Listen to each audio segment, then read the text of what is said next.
President Museveni today delivered his fourth State of the Nation address in his current 5-year term. Apart from highlighting the huge investments his government has made in infrastructure, security, energy, and mineral development, President Museveni revealed that the economy has grown by 6.9% and income per capita at 3.6% annually in the last 3 decades.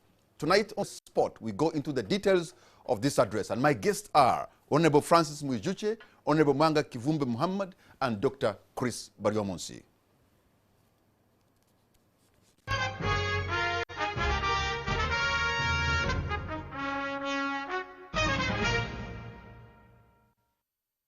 Honorable members, thank you very much for honoring our invitation, and the 3 of you are on the spot, and I should say a warm welcome to all of you. Thank you very much. Let me begin with just asking a general question of what you have been able to appreciate when the President made the State of the Nation address today. I'm beginning with you, Honorable Francis Mwijuche, your take, and then we can go into the specifics. Well, the President spoke for a long time until a few people started moving out and he realized it was the speech was becoming too long, and he was still remaining with about 40 pages, and he said the rest of the pages you read, get the text and read. In all this, he painted a very rosy picture of what is happening in the country. He concentrated on growth, how we have many roads, how we have many structures, how the enrollment in schools has gone high, how according to his figures, Uganda is the fastest growing economy in Africa. Looking at his figures on the face value, you really see a different Uganda from the Uganda some of us know. And maybe three things: that somebody is giving him wrong figures, or it is deliberate to paint Uganda as such, or that he has lost touch with reality. Okay. Otherwise, for anybody to think that in Uganda the teacher to pupil ratio is 45, just go to where we come from, in the villages, in Kanungu, in Buhweju, in Busoga. Actually, in Busoga it is even worse. People are studying under trees. It's not only limited to Busoga. So, the rosy pictures, when you go to these villages, the picture is different. Okay, let me go to Honorable Mwanga Kivumbe Muhammad. What did you appreciate from? Yeah, well, he tried to speak about the key fundamental challenges that the country faces. And I think I'm starting on the positive. He was on the spot on climate change. Climate change is the #2 biggest challenge in sub-Saharan Africa. It's the #2. I've not spoken for #1. I don't know whether he knows or did not deliberately dodge. He was spot on corruption. We can only call for his action, but a mere mention of it as a problem after presiding of being a president of Uganda for 33 years, and recognizes that he presides over the most corrupt government ever in our history, was a little humbling. Only that he did not follow it with an apology, because it has been on him on the sheet when these unprecedented levels of corruption and high figures, and most of the people now manning civil service are cadre civil servants. So that means he has not done a pretty good job in recruitment of the necessary human resources to run this country. He complained at one time and he weeded out non-cadre people from the army, from the police, from the civil service. Actually, most civil service servants, including sub-county chief, go to Chankwanzi for orientation. Even headmasters go to Chankwanzi for orientation. That means Chankwanzi has failed in inculcating a culture of patriotism, which can only be manifested by civil servants who are more corrupt. Then he was also on the mark on, you look at the challenge of security. He tried to mention security as a challenge, but I think he was far shy of going into details because everyone expected him to speak about the border closure of Rwanda. For now, 2 months, 3 months, that neighbor of ours has crossed our border. So in a State of Nations address, for you to take it as business as usual, and not even a mere mention, was a little. And then the investment that has gone in cameras and in the security sector. I sit on the Defense Committee and on the Budget Committee. I know how much money. I can put figures to initiatives. And I'll tell you, we've spent trillions of money on security in the last couple of years.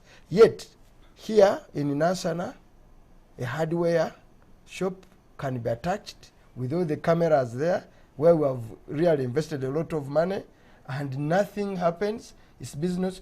Simple Ugandans are still being killed. Katayimbwa, the mere killing. In rural areas where I come from, cattle theft is on the increase. In so many areas of Kampala here, these gangs have come back.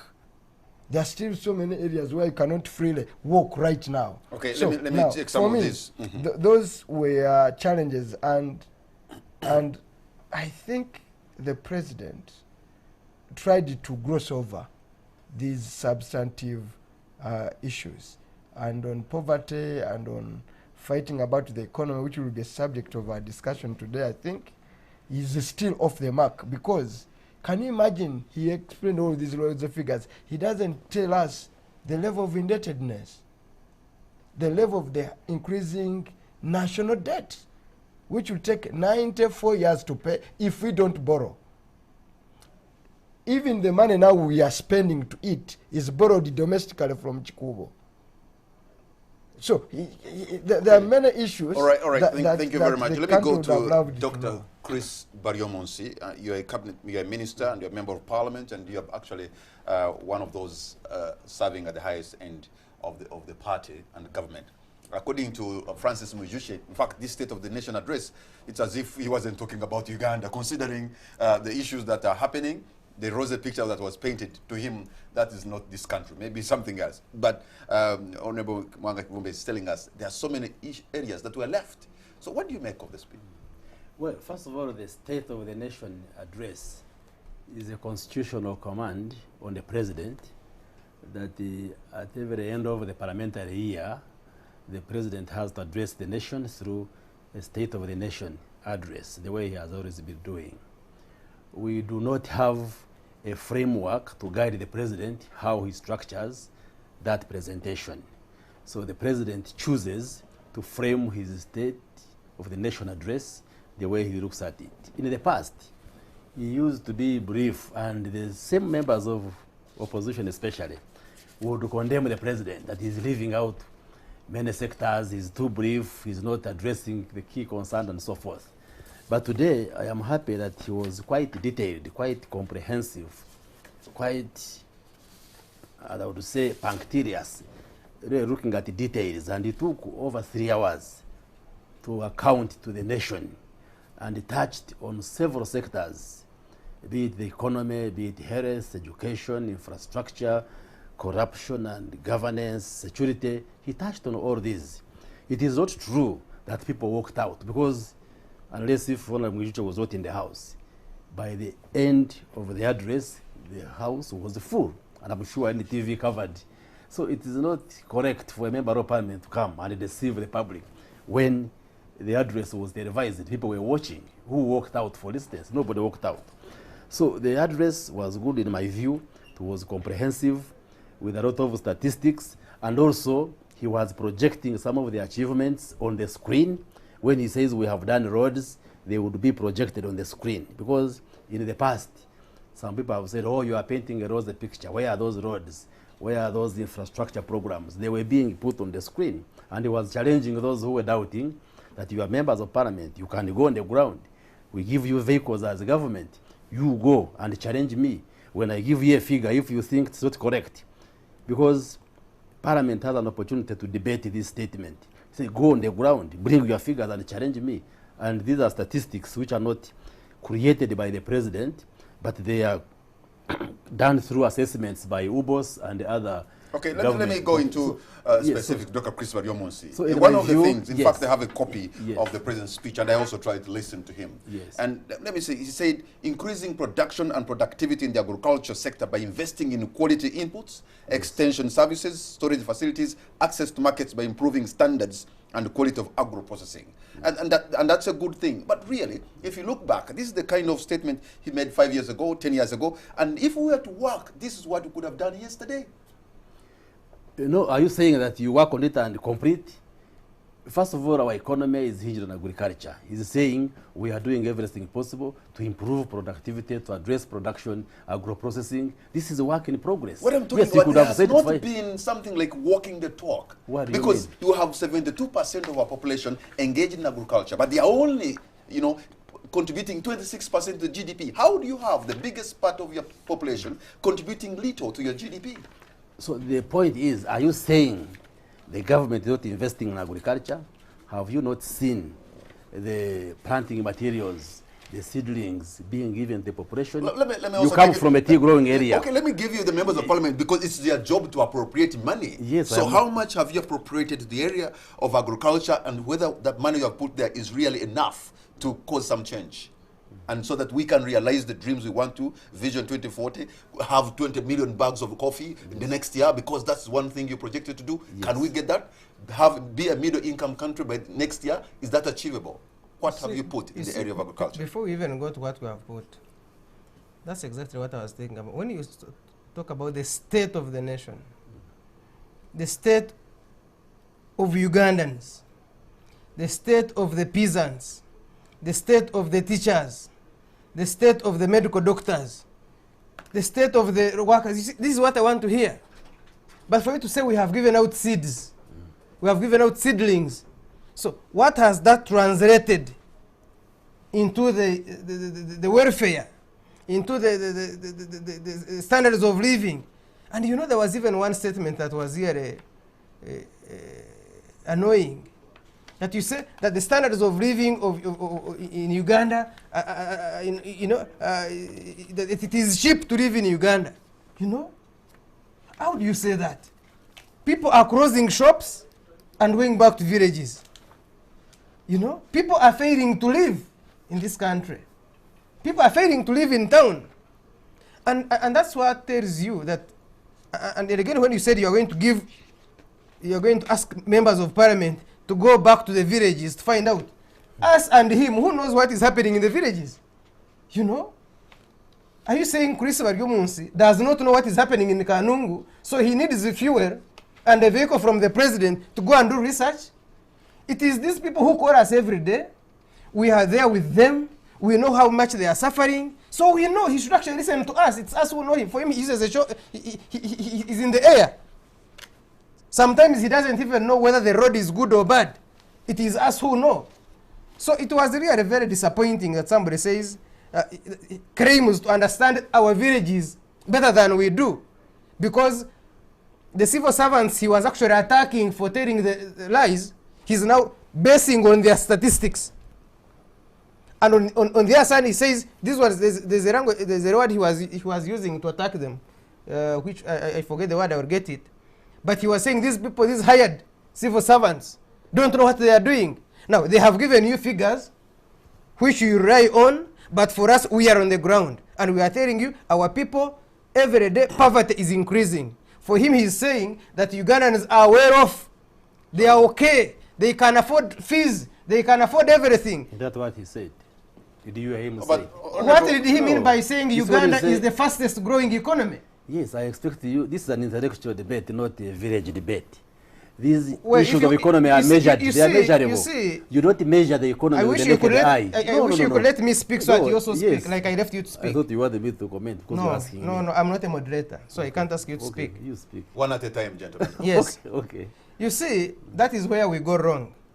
For us to think that we are going to, because GDP is growing, that I don't know how much money, for example, Chris has in his pocket. He may be having 5 million. You may be having 50,000. I may be having 20,000. He may be having 30,000. So we will have 50 plus a 50 is 100, and he has 5 million. So this will be 5 million and how much? And 100,000. So somebody will say they have a lot of money. Those people have a lot of money. But 5 million is for Chris. So for you to just So say you're saying the money is in there is a lot of money in Uganda, Okay, but it is in the hands of the Chris's. Okay, let me bring in Honorable Mwanga Kivumbi, now, because the Chris's are rich, now we are basing on the money the Chris's have to say Ugandans are okay. So you're talking is an aggregation of money in the hands of a few. Of a few. That is calculated to show that Ugandans That have. Uganda, that there is a lot of money in But is Uganda. that a measure local to Uganda or is it an international measure? Yeah, but do you believe it can also be deceptive? Well, it has its weaknesses, but that's Yes, how we these are measure the it. weaknesses talking That's about. what we measure. And that's what I'm how saying. we measure Okay. economic growth. Yes, I'm across. saying that with that GDP, you cannot know what is happening in Buhweju by saying, you see, there is a lot of money in Uganda, so the people of Buhweju are okay. But okay, Honorable Mwanga Kivumbi, you are a member of parliament and you're also a member of parliament, and you have a role, for example, to appropriate funds, but also you have a role which is an oversight role. And every year, the Auditor General releases a report. If somebody has misused the money, it's incumbent upon you as parliament to look into this report and maybe bring these people to account. You as members of parliament, have you done your role? First of all, you go to figures. Agriculture, which is said is the main stem, Yes. out of the 40.5 trillion, is going to consume 800 billion. Agriculture now, I think, has gone to $1 trillion, not so? No, it is 800. Have they cut it again? No, I fairly know those figures. He has very all the well. figures. Okay. You know those figures very well. It's about 800 billion. Now, he talked about operation wealth creation. The money to run it was being run through NADS. Now, that money has been moved to the office of the president, literally to do politicking. That also includes 100 So billion. as a member, no, as first a listen. parliament, can't you First object that? listen. First listen. I just want to know whether First listen. You wanted me to give you the Okay, figures. okay. So that now we begin with the facts are there. Now, money for youth livelihood, 100 billion, was also pulled and taken to the office of the president, literally to do politics. This giving of money in the sacks that is going on around them. The canal. You starve the key. When you look at the where the resource envelope, where our money will go, out of the 40 trillion, 18.4 of the trillion is going to go towards debt refinancing. And that's the biggest chunk of the money, right? That is 18 out of the 40 trillion. And what percentage is that? It's That- 48.6%. I can put figures. There are 48.6% of your budget is going to go towards debt refinance, debt financing, and debt management. Now, mark you are going to collect 20 trillion. No, half, that means all your money, if you are to match it, will be consumed by debt. And the president, in the rosy picture he gives, he doesn't mention about it. Now, that when you go to the resource envelope, after energy and infrastructure, which is roads, the next payment is interest rate payment to a tune of 3 trillion of your money is going to go towards paying not debt, not amortization, but servicing the debt. And what is worrying, and the president did not mention that out of the money you borrow, only 43% gets utilized. So last year, just in the Ministry of Transport, UNRA, we paid 200 billion worth of our money on loans, servicing loans that were not being utilized because government could not master counterpart funding. Now, when you go to agriculture, I've told you that the stem of it all. And where does the money go in agriculture? I can tell you. If you take away money that is going to pay for extension workers, real money for service delivery will not be more than 200 billion. The rest is for vehicles, for seminars, for consumption. Most of it is recurrent. So development in agriculture is around 200 billion. Now, that's why the man is telling you, there is a money called in Bank of Uganda, Credit for Agriculture, in value addition. When you look at the Auditor General's report, all these monies were consumed by Bariomos that don't have even a single garden. Oh. The list is there. Who consumed it? Who took money that was for agriculture? So was for the likes of Bariomos, who don't even have a single garden in their compound. They have swimming pools. So these are the fellows that took money that was supposed. You go to the Auditor General, the list is there, and you could. You have carried the papers. I wish you had carried that paper. I'm now mentioning. I'm telling you the source of information. If you want to go and dispute, go and read it and say Chivumbi lied. You go and say you mention those who got the money. Okay, I don't want to name and shame. That is not my role. For example, the issue of debt refinancing. If we have the biggest chunk of our budget going to service the debt, and now at 48%, like he's saying, I think that should be worrying us. Even the World Bank and the American Embassy have warned that where we're headed is disastrous. No, just even mention to him that if we are to pay, it will take us 94 years. If we don't borrow. First of all, we shall have an extensive debate on the budget when it's read. It's not yet read. But let me just say, because... But we know the budget. Yes, but the Minister of Finance is yet to read the budget. So we shall dig into the figures. But I would be worried if the country was unable to reservice the debt. First of all countries world over, they borrow. Whether it's the US, whether it's China. I was just reading the papers how the European Union is putting pressure on Italy because of the unsustainable debt, the burden they are incurring. So if we are borrowing, I think the key question should be, is this debt sustainable? And you already say, you are answering that yes, we are budgeting to pay back this money we are borrowing. Secondly, are we applying this money we borrow to appropriate service delivery? And the answer is yes. That's why the president, yes. That's why the president... of efficiency in the execution of public investments. Somebody will go and borrow the money to construct a road. You don't have clearance to, maybe you haven't even compensated the people. The investor will come, you put the earth movers on the road, and you can't even move. Somebody went and borrowed money to build a training school in Jinja. It took about almost 10 years. Nothing happened. Up now, they have never even finished building that school. But the money was borrowed. Who is that somebody? I'm talking about the government of Uganda. Got money from the World Bank to build a training school for a tourism school in Jinja. Almost 10 years ago. Well, if you give us that evidence, we can handle that person appropriately. Yes. The government of Uganda borrowed money to build a training school in Jinja. About $10 million. Up to now, you've never finished it. But you've been paying interest for the money that you are not even utilizing. And that is lack of efficiency in execution of public investment. We have been borrowing mainly for infrastructure programs, roads, electricity, and so forth. And that's why I said, when the president was presenting, he was simultaneously... Let me give you an example of a road that is only 21-kilometer stretch from Boyogerere to Busega. You've been building forever. Forever. Well, what I could say is that some of the challenges include the preliminary activities you have to undertake, like acquisition of land. Itself can drag you for years. So why would you borrow the money, start a project, yet you don't have a right of way on the road? Well, it is just the legal regime we are operating in, and that's why we are... What do you mean legal regime?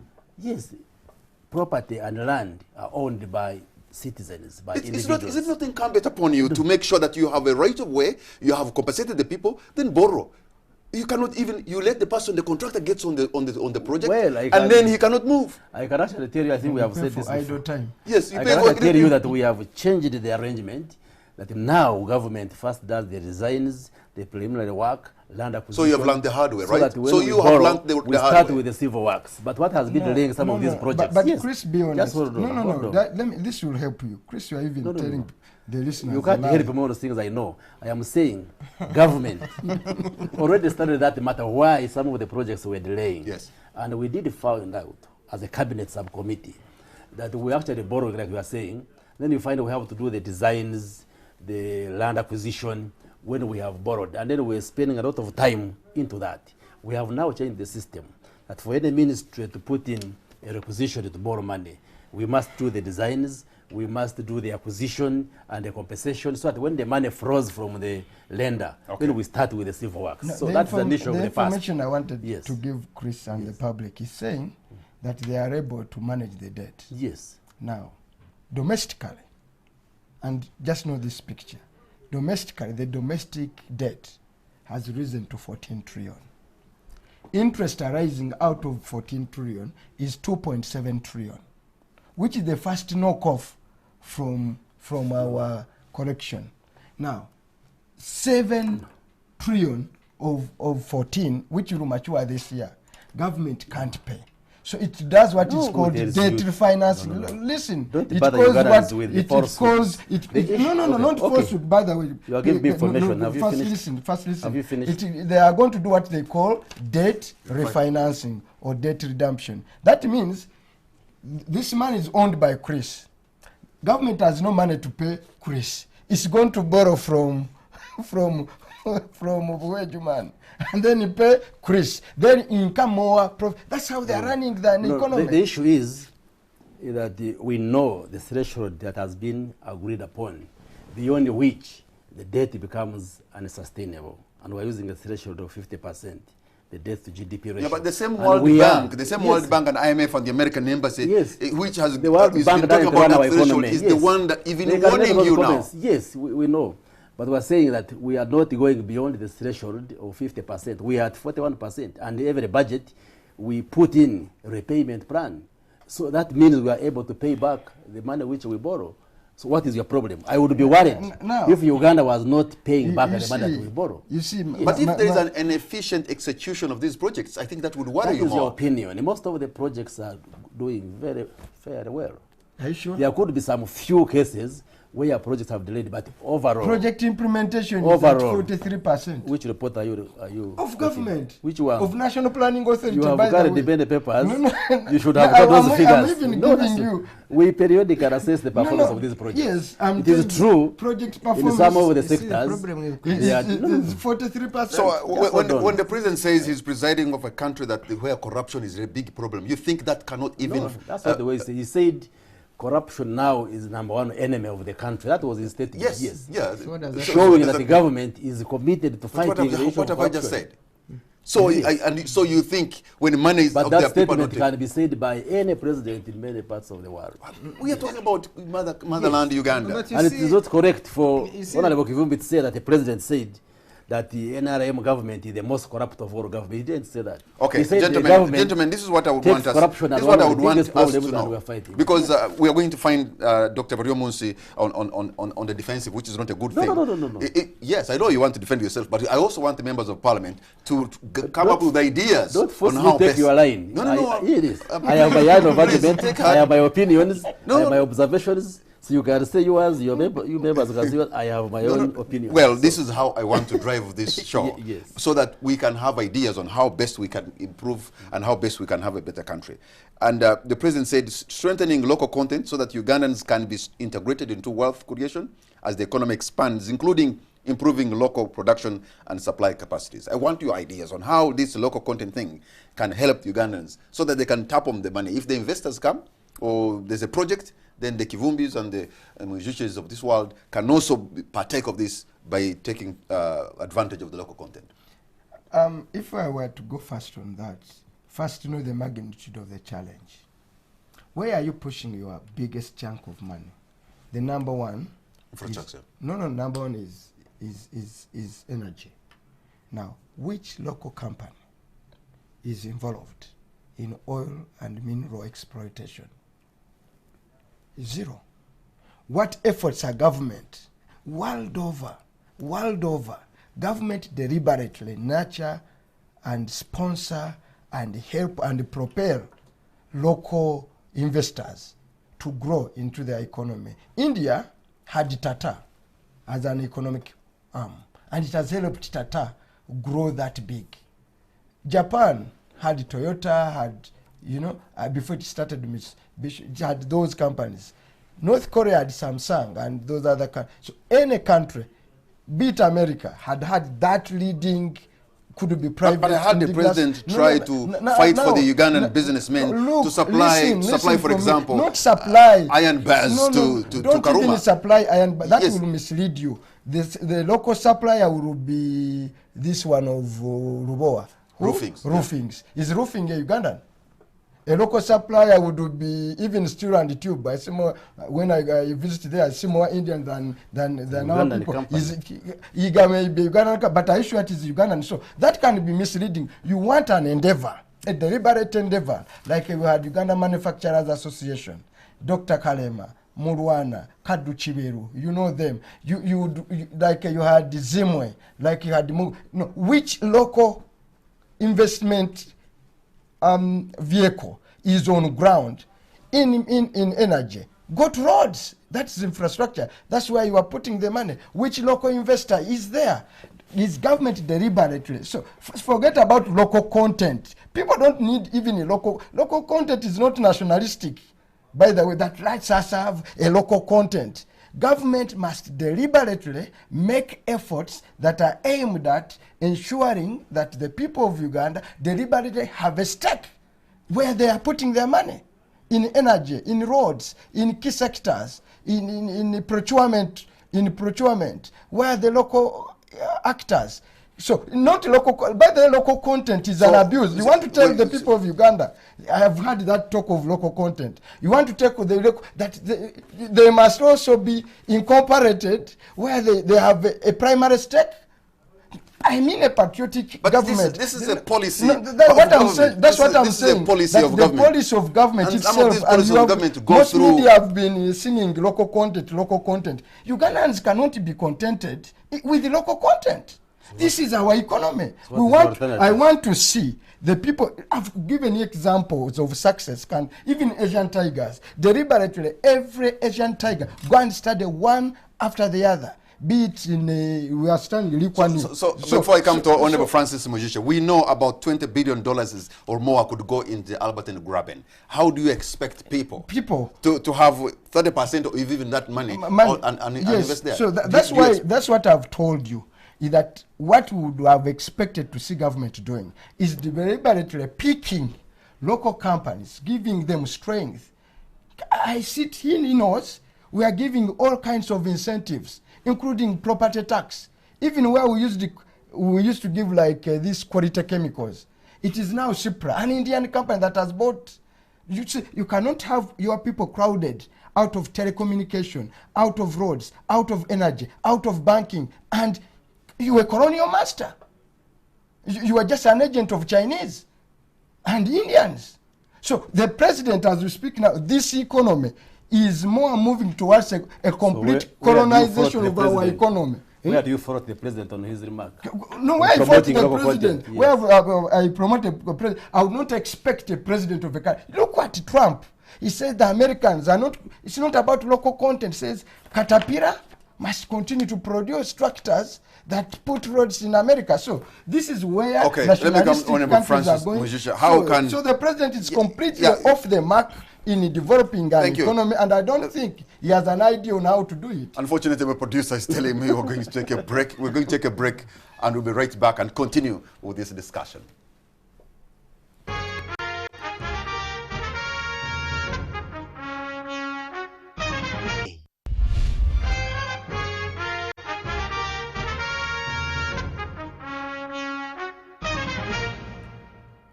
Welcome back. You're watching On the Spot. My name is Patrick Amara. My guests tonight are Honorable Dr. Chris Baryomunsi, Honorable Manga Kivumbi, and Honorable Francis Mwijushe. And we're looking into the State of the Nation address, what we have been able to pick, and where some people think there are some areas that were left out, and maybe others were good, and so they will be lauded. But we looked at the issue of local content. And before we went to break, Francis Mujishe, it was your time to respond to that.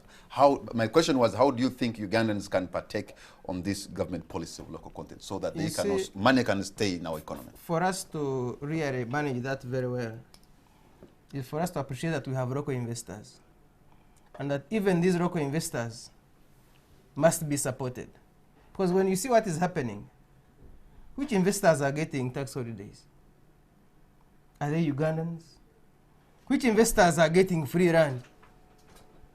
Are they Ugandans? Which investors are getting premises? Are they Ugandans? You know, if you go to Buhweju, you have Chinese taking over gold mining to the extent of actually taking the Atsano miners in Buhweju to court.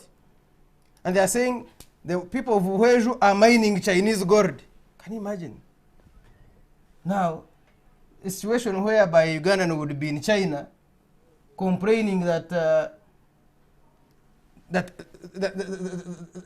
his gold is in China. But we have opened to them. You have Chinese here selling popcorns in Kampala here. The Christians call them investors. When you go to Rubirizi, they are on the roadside. You know? So for me, look at these companies, even the international companies and these international investors. When Ugandans are recruited there, what jobs are given to them? They're not given, you know, the bigger ones, the professional jobs. They're just there to work in a few compounds. You have a few tea gardens, and so the local content really must not just be involving Ugandans, but involving them to do what? If you have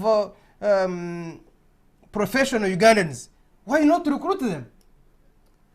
When you go to Qatar and you want to start a company and you're Ugandan, they will tell you, no, you can only have 50% in a joint investment. You cannot just go and have a company there. But in Uganda, you just come and put a company here and you have 100%. But in other countries, they will give you a percentage. So you just open Uganda to whoever wants to come and invest here, and there are no conditions. So let me ask. You are members of parliament. You sit in a parliament of over 400 people. Your job is actually to make laws for Uganda. Are you saying you guys are useless? You cannot shape and make laws that this government has followed? If we were useless, we wouldn't be here critiquing the State of the Nation address.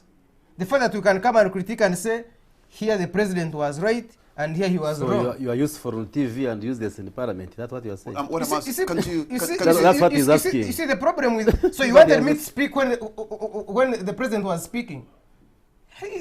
No, you have an opportunity to bring a private member as a law in the parliament as a backup have an opportunity and we debate it. How many bills have you brought? Yes. How many bills have you brought? The problem with Chris is now confused between the former Chris Baryomunsi and the current one. No, I'm asking you. I am sure if I was opposition. dealing with the former Baryomunsi, he would appreciate what I'm saying. But you have something confusing you that you cannot appreciate. That before we go to parliament to discuss this, we have been invited to come and discuss it here. Now he says because I'm discussing it here, before we officially discuss it in parliament, then we are not being useful.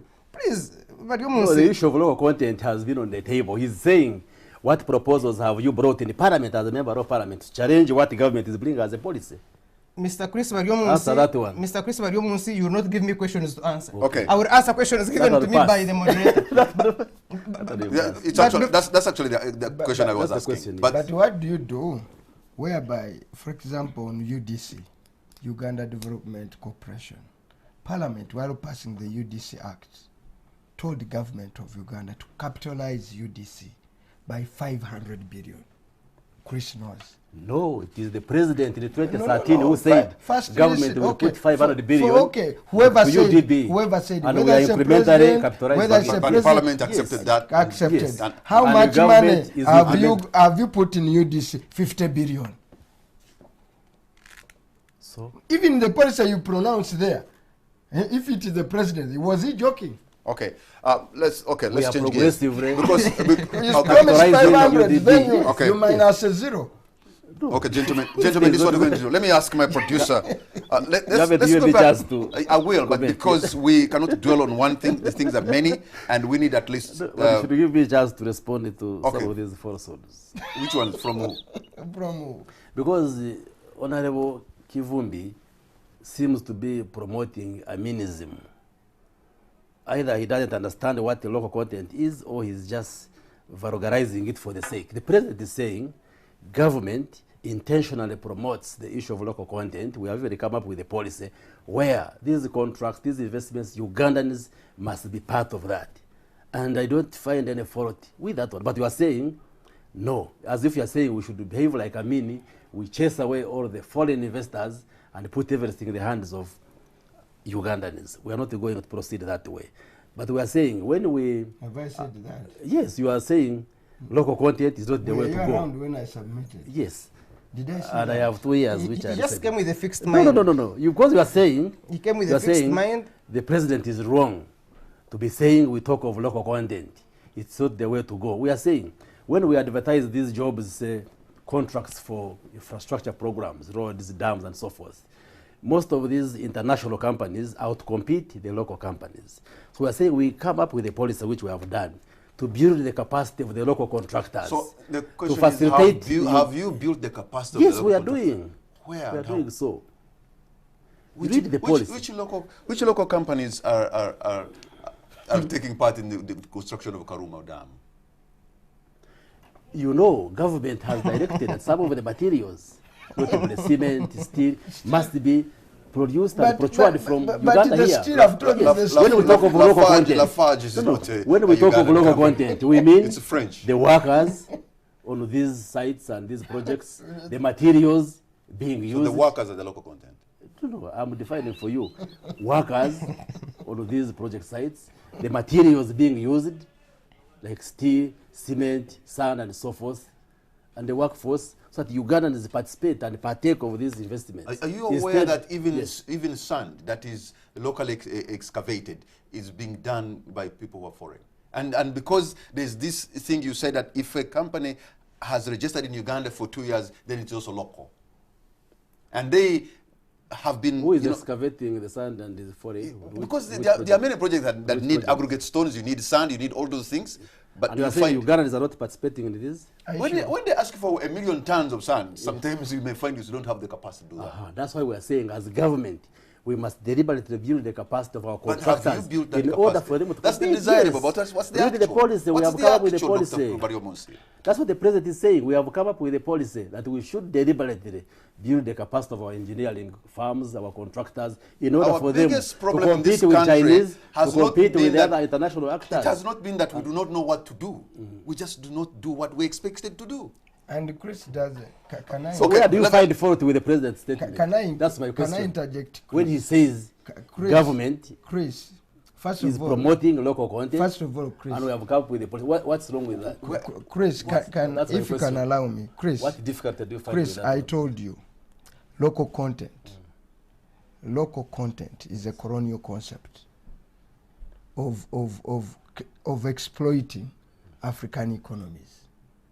You can call it aminism if you are short of vocabularies, but it is exploiting, because when you go into the nitty-gritty, this is, for us, Uganda is not a project. Uganda is our country.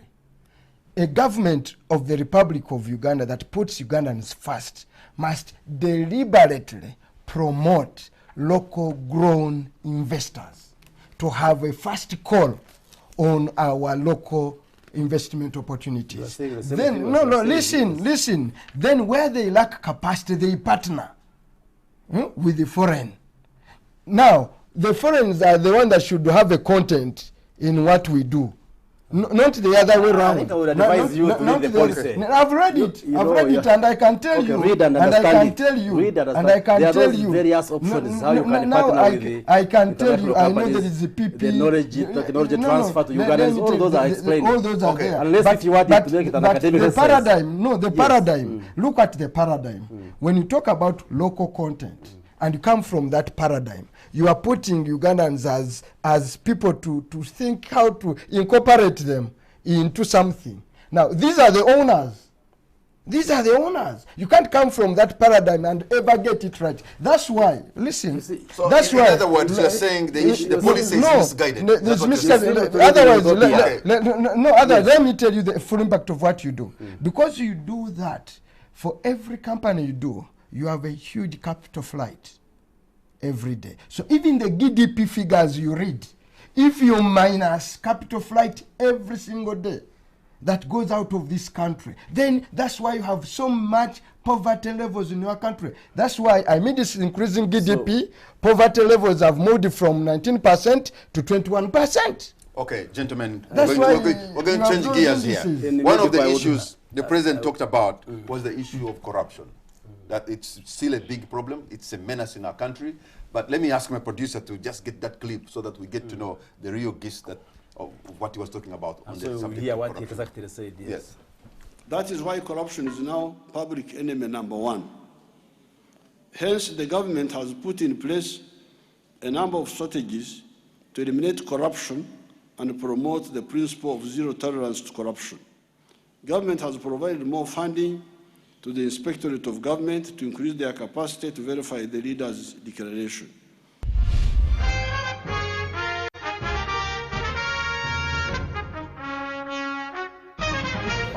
Okay. You've heard the president there talking about corruption becoming the public enemy number one.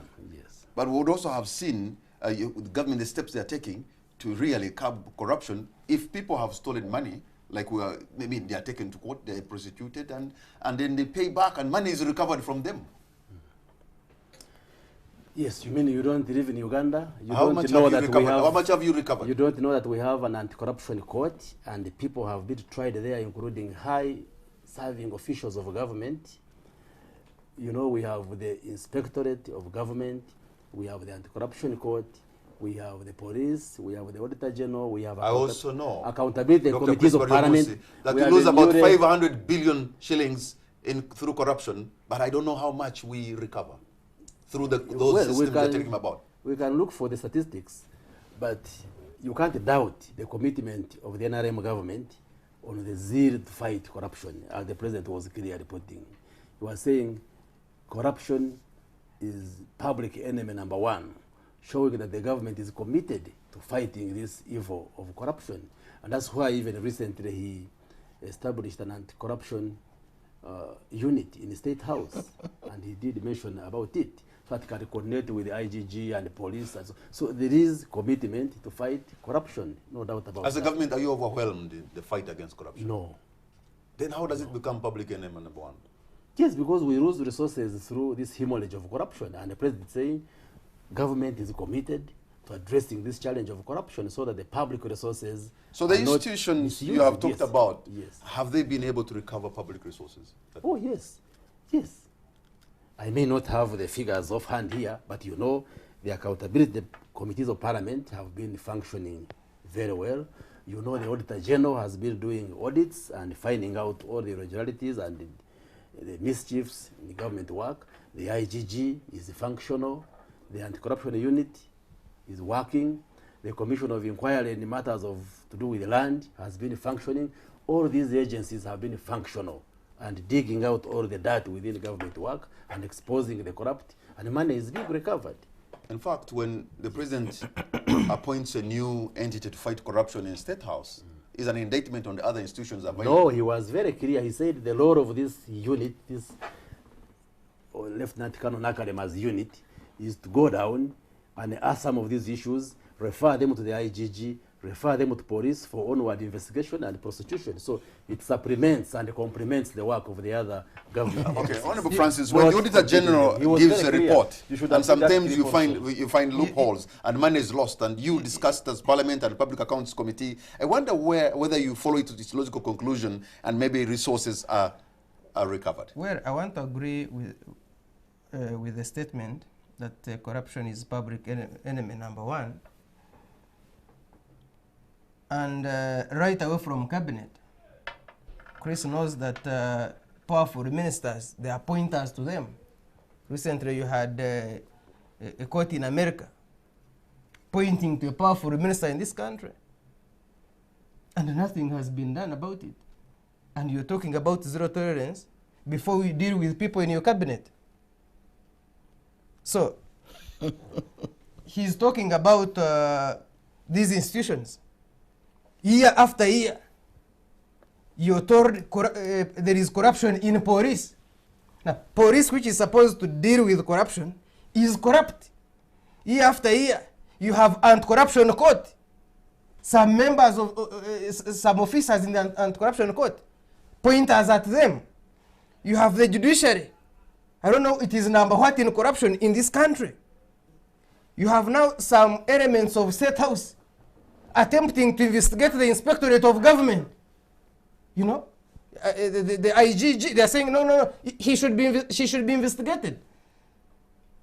So, you have accountability committees of parliament making recommendations, and they are gathering dust. You just make recommendations, you ask that, what are we doing about it? We can only recommend as an accountability committee. The implementers are not implementing. Okay. So when they don't recover, when we have said... What have you recommended which government has not executed, has not... What has become of the Kosase report? What was it saying? No, but you know... It was an empty report. It had no strong recommendations. You see... You were saying review the laws, review the policies, which we are doing. You see, the problem with Honorable Chris... No, what were the recommendations? The problem with Honorable Chris... Strong recommendations which we haven't executed. You have that look report... Look in the camera and say... You have that report if you have not read it? No, what did it recommend? I wish you say the committee said either arrest so and so or recover this money. You say it in the camera. I wish you could act as a member of parliament for a minute.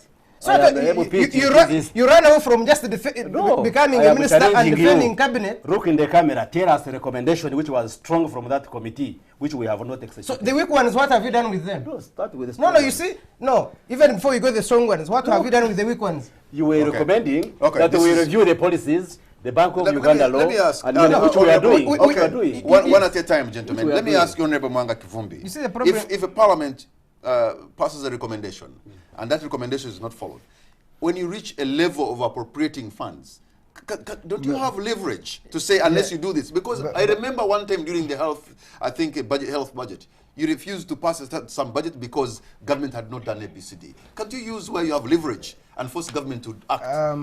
First of all, before I answer that, this president is a very amazing character.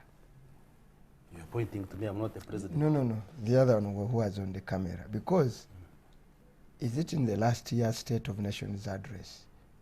He said, is it Mulyagonja is the Inspectorate of Government? Is the Director, Inspector General of Government. How did he describe her? He said it's a useless office.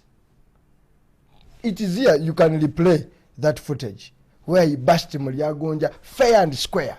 And said, not as a person, he made comments on the Inspectorate of Government. You agree with me now that Inspectorate declared it a non-performer, what? Now, 1 year after, the same president comes back and boldly looks into the formula and says, I'm fighting corruption. One of the agencies is Inspectorate of Government. What a contradiction. No, was it the same 7 of last year and the same 7 of this year? Just 12 months down the road. He said he's a useless thing, he's he can't do anything, and said, I'm even appointing my people to handle everything. Now, 1 year after, he boldly... You are putting your mouth in the president's 1 year after. No, I'm telling you 1 year. And he knows, you can, if MTV does a good job, he can call that footage. On what he said, yes, 1 year after I said, among the measures I'm doing to fight corruption, the Inspectorate of Government is taking records of these assets of declaration. Now, all of us were there. First listen. So what kind of a president you have that turns a court? He's a political turn court. 12 years, now the Inspectorate is a useful institution. Can I make a comment? You can make a comment. That's a fact. The president what did he say last year? IGG, the Inspectorate of Government has issues in terms of functionality. He never said it is useless to what in the last years. Yes, you can put it there. Okay, gentlemen. You can put the footage. So 12 months has addressed the non-functionality of that office. Because now you would have said, by last year, I would have expected... No, I'm saying that even when he comments, his medicine diagnose the disease is quite neither here nor there. We are going to take a break. We are going to take a break. And when we come back, I want to see whether you have been attending this. You two at home can be a part of this discussion. You'll see the numbers on the screen. Use them and call us and be precise and concise and tell us what you think about the state of the nation address by President Yoweri Museveni this afternoon. We'll be right back.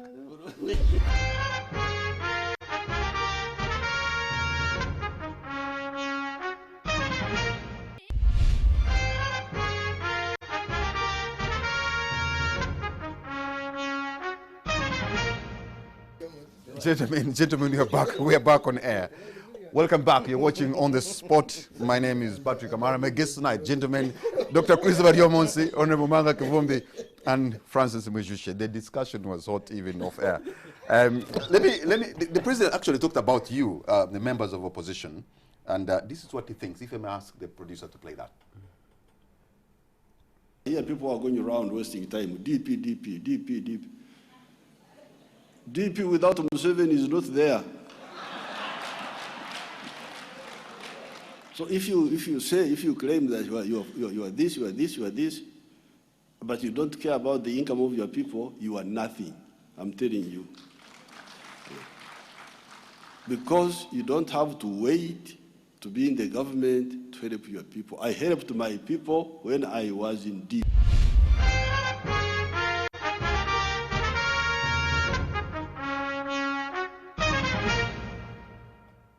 DP without Museveni is nothing, or opposition without Museveni is nothing. I would want to hear Honorable Francis Mwijushe respond to. Well, first of all, I am not DP. DP means opposition. No. You see now, that is why you go wrong. No. Two, for him to think that wherever he is not, then there's nothing. Because that's what he's saying. That when I am not in DP, there's no DP. When I'm not in FDC, there's no FDC. When I am in NRM, there's NRM. Now the institutions are just him. And for me, I don't believe in that. I believe in institutions, that institutions can actually operate without Museveni, without Mwijushe, as long as they are strengthened. But two, I agree with him that you don't have to be in government to improve the incomes of your people, because there are people who are not in government, they're in civil society, there are people who are, who are improving in the NGO world. But two, if you're DP and you are a member of parliament, you are in government. Chris knows that the government is about the judiciary, legislature, and the executive.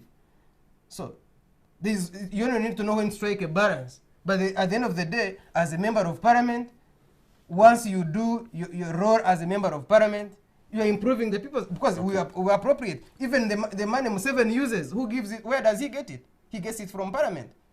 With the recommendation of Chivumbi and saying maybe have this money or don't have it. So what I have done in my constituency, for example, I have not done it because I'm an RM. What is not done in Buweru is not because there is a Mwijushe who is FDC. I have only been there for 3 years. There were NRM members of parliament in the past. So we can change this country irrespective of our political parties if we do the right things. Okay, let me try to paraphrase this, and I'm trying to attempt to paraphrase what he could have meant and what you...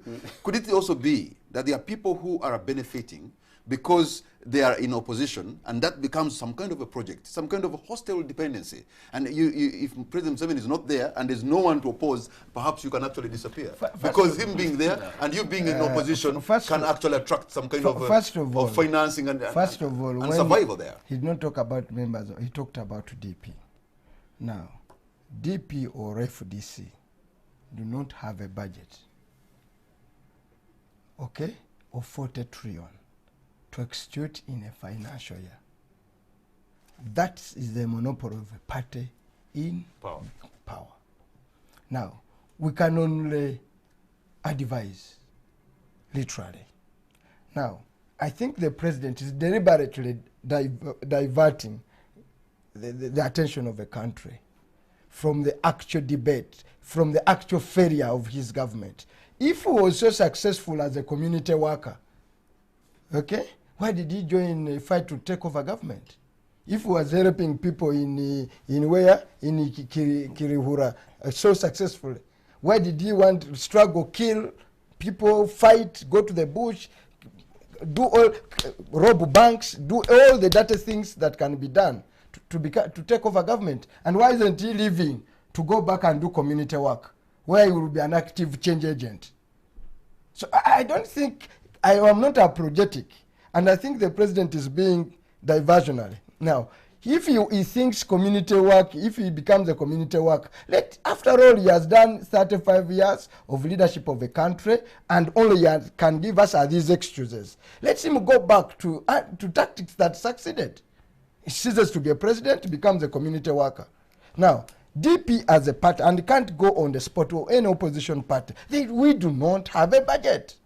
We only tell the government in power, please implement this budget. All these decisions on classified expenditure, on whatever, where we are spending, which we have not touched because of time, on classified, all those are monopoly of the government in power. Now, the failure we see in our villages, as Henry Truman said, the buck stops with me. Okay. I expect a gentleman and an honest president. You see, a state of nation is when the president gives an honest account of the status of a president, not to lie, not to distort facts. Because at the end of the day, why it normally comes before a budget is that he makes an appeal for taxes, people to sacrifice, so that we can do other things and you justify. But for you to be there and joke around on serious matters, I think my view at that point, the Museveni I know was simply tired. All right. He talked about harnessing the benefits of regional integration through trade and strengthening intra-African trade. But we also know that we cannot trade with our neighbors now, and Kigali and Kampala are not really in good terms. And yet you could not even talk about it. And many people are asking, how come? How can you talk about strengthening intra-African trade, and yet just on the southern border, you are our goods are not going? Yes, before I comment on the Rwanda issue, I think the president answered you very well that in 1966 he never had a budget of government and he did what he was able to do. I think the point he was making that sometimes we politicians, we indulge too much in rhetoric, in verbal pollution, politicking and so forth, instead of focusing on mobilizing the people to improve household income and really mobilize them for wealth creation, which was, to me, a very genuine point, that yes, we can do our politicking, but most importantly, we must mobilize our people to get out of poverty.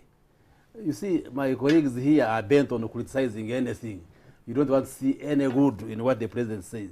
And that's where you go wrong, and Ugandans are watching you. So I don't find any problem with that one, that yes, we can do the politicking, but we must focus on mobilizing our people to get out of poverty.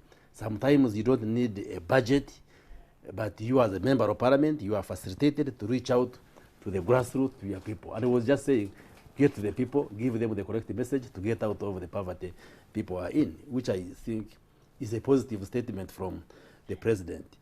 The issue of Rwanda, yes, there is that hiccup, but there are issues which are handled diplomatically. The president doesn't have to comment on each and everything. The issue with Rwanda, yes, is there, but it's being handled by government, between the two governments, diplomatically, and it will be sorted out. But did you want him to say, oh, there is this, the border is closed? Why did he talk about it? I was talking about the Rwanda issue. The Rwanda issue. The Rwanda issue is being handled between the two governments, and there was no need for him to put it in the State of the Nation address. Yes. Okay. You believe that? But you're convinced. not only believe me, but I'm telling you. But the trade, are you saying? Yes. Are you saying there's no trade going on between Uganda and South Sudan? No, and between Rwanda. Uganda and Kenya? You know, Uganda you know and when Tanzania? he brings one There of is his trade. points, There is a trade. harnessing the benefits of regional integration Yes. through trade and strengthening intra-African trade. Yes. This should have been an opportunity to tell us about those people who want to do intra-African trading using our southern border who cannot do it because people have lost money. They need to know what's going on. Yes. People borrowed money to trade because they saw an opportunity. And now maybe somebody is selling his house. Maybe somebody is selling his farm because he cannot trade with Rwanda and he does not know why. So he needs his leader to tell him what is going on. So if you had commented on it, somebody wouldn't sell the house or what? I think it was make a general point. Oh, come on. It was make a general point that the African leaders have signed a continental framework. If he told, like what you have just said, that we are handling it diplomatically, maybe that would have helped. I said it on his behalf. I am a minister in the government. The point he was making was that this is why we invited the government, yes, the governments in Africa have signed an intercontinental framework on trade to boost trade because today the trade between the countries in Africa is only up to 40%. Actually, it was initiated in Kigali. Yes, in Kigali, yes. And the governments are committed. Yes, there is that small hiccup of Uganda and Rwanda, but it's being sorted out. But he doesn't have to bring out every single detail, even issues which are being handled. But Chris, maybe... Did you expect him? Maybe... Because in the government, we handle millions and millions of issues. Did you expect him to talk about all of them in that State of the Nation address? Chris spends adequate time in air-conditioned. You don't know that our central business... You think Kanungu is air-conditioned? Central business district of Kampala. Yes. What you see there, a booming business, part of it is re-export. Moreover, not Rwanda only, but Rwanda is a route to Eastern Congo. And Burundi. But I live near Congo, near Rwanda, so you can't teach me about the dynamics in that area. Yes, I can't teach you. Yes, you can't. I'm not teaching you, I'm just mentioning what you know. Okay, so I'm not teaching you, I'm just mentioning what you know. So be contented that I'm mentioning what you know. You pretend that I don't know? No. That's what I'm saying. As if I don't live in Uganda. That's what I'm saying. Oh, I don't know the trade between Uganda and DRC and Rwanda and so forth. And that's a major road in terms of helping our people down. Because that's where they get their school fees. That's why they put dinner on their table. Now, for it to be closed for 2-3 months, and the head of state in a state of nation address state of affairs simply goes silent, only says Chairman Kagame, who is the chairman of the East African Community, has assigned him to popularize. Really, that was dishonest class 1. Tell your leader of opposition in her reply to include it. No. There are many issues. Let me open the lines. There are many issues in the Open the government. lines very briefly. So according to you, so that we get here views of Ugandans who are watching this show. No. Tonight. According to you, And the numbers on the screen. government handles volumes and volumes of things. He was But not all of them dishonest. could be aired through So the he State was of the being National Address. dishonest. Okay. Yes, to citizens. How? He was being dishonest, the president. By doing what? And Did he deny that the fact that there is an issue with Rwanda? No, he was didn't. just kubabuzabuza. How? Okay. That's where the opposition gets empty Okay, sometimes. let me No, it just, let me doesn't just get give one or empty. two. Yes. Did we? To him, it was not an issue Yes. to include in the State of the National Address. So if I you have a can, caller. assure I have you a caller line. It's being if you addressed can ignore between the two an issue governments. to Yes. that Oh, extent, sorry. then I'm sorry. no, If that's no. what being in government means. Yes. I have That another is a caller line, different gentlemen. thing altogether. Hello. Hello. Hello. We have an echo into. Unfortunately, we can't have a conversation with that caller line. Perhaps we're going to try another. Hello. Hello. Okay, there seems to be hello. Could you turn down the volume of your TV set so that we can be able to have? Yes, Michael, I'm calling from Arua. You're calling from Arua. Arua. Okay. I just want to interject a little bit and see how the government, the minister, Bermond, is going to safeguard the president from all that has nonsense. Because if you take the state of Uganda now, Ugandans are living in poverty. And I don't see any reason as to why the minister should be covering what is now naked to Uganda. All right. Thank you very much. Our caller from Arua. he seems to say that Ugandans are living in poverty, and the minister on this show is covering that. Perhaps you'll be able to respond. I am also Ugandan. I know how Ugandans live. Yes, let me take, but not every Ugandan is a minister. We have another call online. Hello. Hello. Okay, I'm going to stop those calls because it appears we have a technical hitch and they are not clear. But if you could let us. Hello. Yes. Okay. Honorable Francis Mujishe, I want your concluding remark, and then I'll go to Honorable Kivumbi, and the minister would answer the question and also make his concluding remark.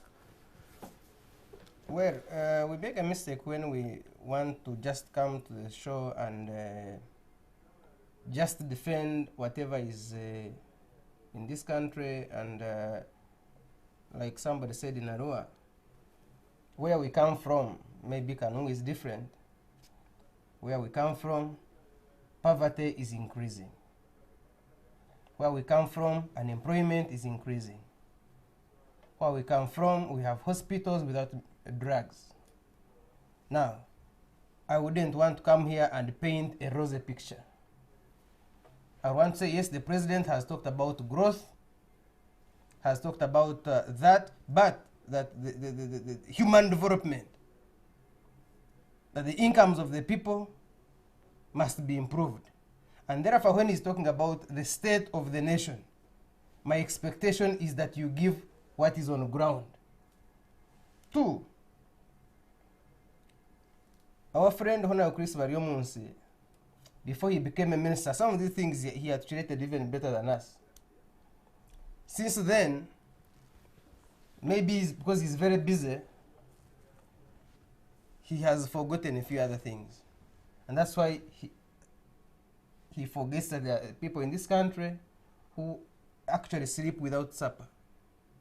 People in this country who cannot afford transport. People who cannot pay school fees. People who cannot have lunch in primary school. He doesn't know about it. He doesn't know that in this country, even when the enrollment is at 8.8 million, he cannot ask, what about the completion rate? Why are children joining primary but not completing P7? For him, it's about talking about enrollment and not completion rate. He doesn't know that you have graduates who are unemployable. It is not his business. And therefore, for him to say opposition is becoming empty, I think it was, I don't know whether he just said it or he means it. Ugandans are annoyed with you, I am sure. Are you Ugandans? I represent some Ugandans. I also do. Okay. So, Honorable. I am sure for you to say that people who speak I will what is clarify happening it. in this country are empty. I will clarify it. Yet, I know that a few years ago, before you became minister, you actually spoke the same way. No. I don't know whether then you were empty. No. I am careful what I say. That's why you remember the time you were arrested. What was happening at that time? Tell us what was happening. When you were saying things are going wrong, you remember the neighbor and the story? I don't want to remind you. You say it. So I don't want to. That's how emptiness comes in. We are discussing the state of the nation address. Yes. Yes. You see. It's what you discuss it. You see what you say, Honorable Minister. The state of the nation is about the state of the people. Yes. About the state of the hospitals. Yes. So for you to come and say, you know in Kanungu you have hospitals that have no medicine. But because you are a minister, you want to come and say the situation is okay. Okay. That's being dishonest. All right. Why don't you resign from Parliament? If you think everything is going wrong, why don't you leave Okay, this is what I'm going to do. I'm going to come to you, Honorable Chris Variomunsi. Yes. Chris Variomunsi, because now, so that we can... Okay, let me start by answering the question from Arua. Yes. You see, I don't know what these people studied, but I went to school. When you talk of poverty in Uganda, we don't measure poverty using a naked eye examination. We use indicators. These are what we rely on, what we call impact indicators. What do we have on poverty? In the early 90s, the proportion of Ugandans who were living below $1 a day was 56%. This has, over the years, because of the interventions, fallen at 44% to 38, 35, now to 21%. So poverty is declining. But we know the population is increasing at a rapid speed. So sometimes the increase in the absolute numbers of the people can mask some of these achievements.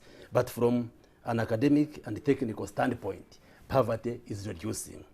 Yes, you could see poor people, but now you can't make a conclusion. So when the Honorable Mujuchi says in the way they are poor, I am not saying there are no poor people in Uganda. I want to give you. I want to just give you one more information here. Yes.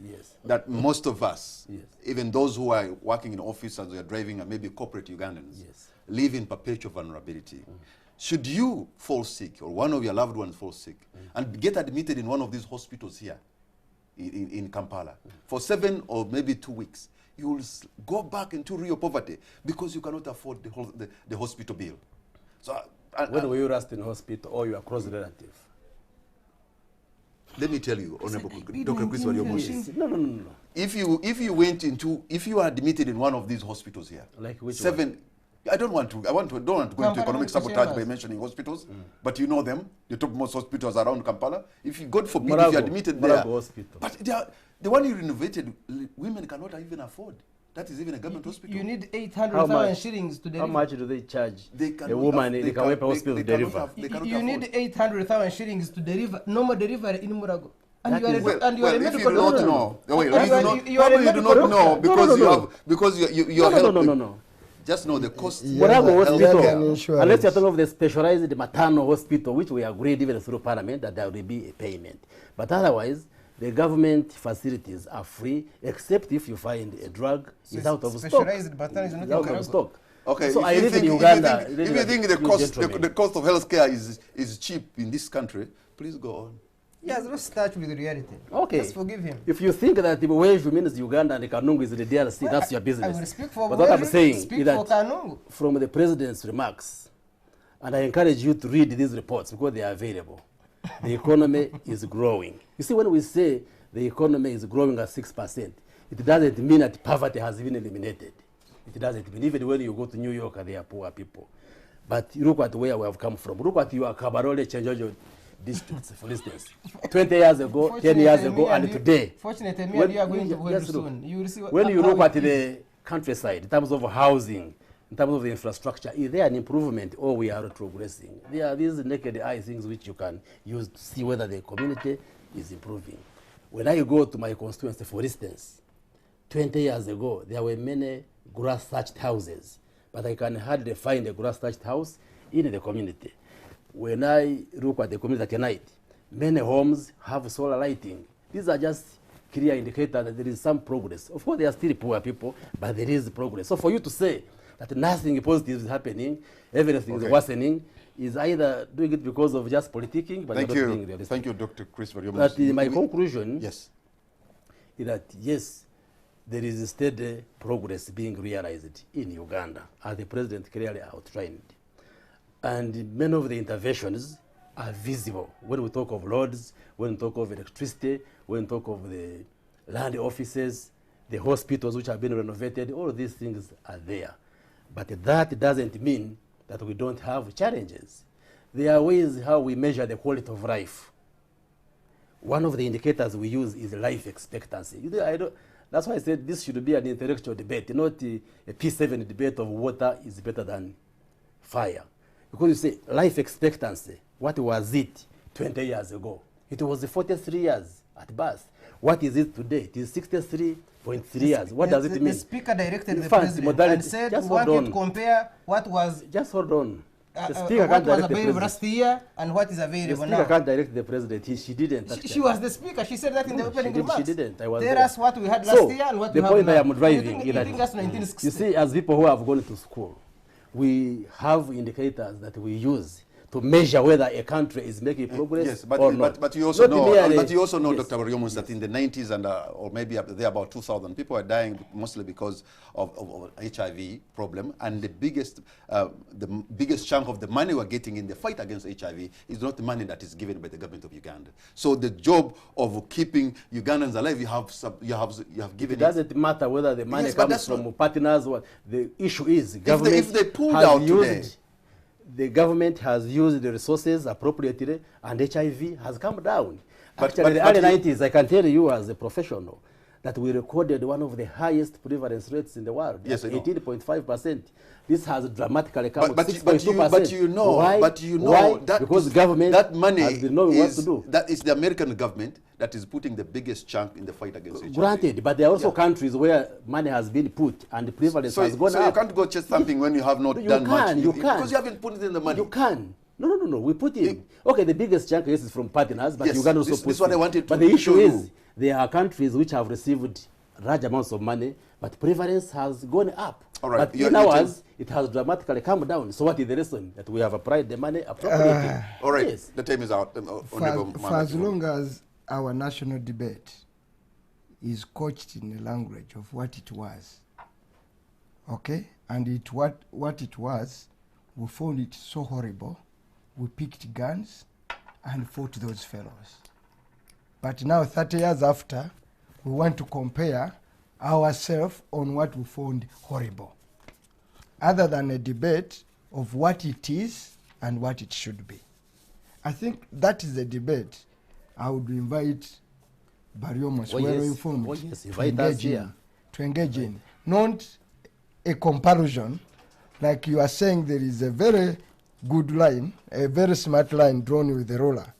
But then you go for the one with the chisiki, with this firewood thing. Give projections and then you say, now I've drawn a smart line, but compare me with, not with the one with the ruler, but compare me with the one with that firewood something. That it would be really a minus to you. Not even okay. But you must know where you're coming from. Not even a zero. You must know where you're coming from. Not even score a zero. You will score a minus. And assess where you are in order to determine where you are going. But almost the only way, after 35 years of a leadership, steady progress of Yoweri Kaguta Museveni, Jaja Wegwanga, I think we should be at a stage of not discussing of what it was when when Obote were governing to what it should be. Now, if you want to run away from our history. Thank you very much.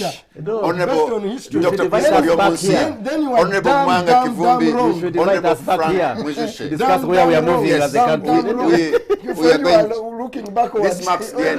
No. Gentlemen, one at a time. Our history is we are concluding it. So my conclusion remark was, but I think for as long as the nation is trapped in that discussion, we will always have these funny debates we're having. All right, thank you very much. Honorable Mwanga Kivumbi, Dr. Chris Bariomunsi, and Francis Mwijushe. What I've learned from these three, it's not about where we are, but where we ought to be. That's it. Good night, and God bless Uganda.